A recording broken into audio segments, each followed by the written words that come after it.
Hello மக்களே, எல்லாரும் எப்படி இருக்கீங்க? வாங்க சிம்பிள் அண்ட் குயிக்காக ஒரு ஈஸி சிக்கன் ரெசிபி பார்த்துடலாம். கடாயில் ஆயில் போடுங்க. நல்லெண்ணெய் போட்டிருக்கேன். நீங்கள் எந்த ஆயில் வேணாலும் யூஸ் பண்ணலாம். கூட ரா ஸ்பைசஸ், கடுகு, பெருஞ்சீரகம், மற்ற இதெல்லாம் போட்டுக்கலாம். இது வந்து ஒரு பெரிய வெங்காயத்தை ஸ்லைஸாக கட் பண்ணி வச்சுருக்கேன். கூடவே கருவேப்பிலை. இந்த பேஸ்ட்டில் வந்து இஞ்சி, பூண்டு, சின்ன வெங்காயம், பச்சை மிளகாய், அதுக்கப்புறம் வந்து கொத்தமல்லி இதெல்லாம் போட்டு அரைச்சி வச்சுருக்கேன். மல்லித்தூள், மிளகாய்த்தூள், கொஞ்சம் சிக்கன் பவுடர் போட்டு நல்லா வதக்கிடலாம். வதக்கிட்டு தக்காளியை போட்டு நல்லா வதக்குங்க. தக்காளி நல்லா மேஷ் ஆனால் தான் குழம்பு டேஸ்ட்டாக இருக்கும். அதனால வந்து போட்டு நல்லா மூடி வச்சுருங்க. அதுக்கப்புறம் எடுத்து பார்த்தா நல்லா கிரேவியாக இருக்கும். இப்போ வந்து நம்ம சிக்கன் ஆட் பண்ணலாம்.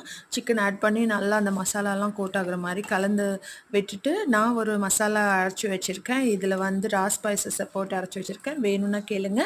கூடவே கொஞ்சம் தண்ணி ஊற்றிங்க. நான் இட்லி கூட சாப்பிட்றதுனால தண்ணி ஊற்றி கொஞ்சம் தேவையான அளவு சால்ட் போட்டு மூடி வச்சு கொத்தமல்லி கருவேப்பிலை போட்டு இருக்குன்னா சூப்பர் சிக்கன் கிரேவி ரெடி.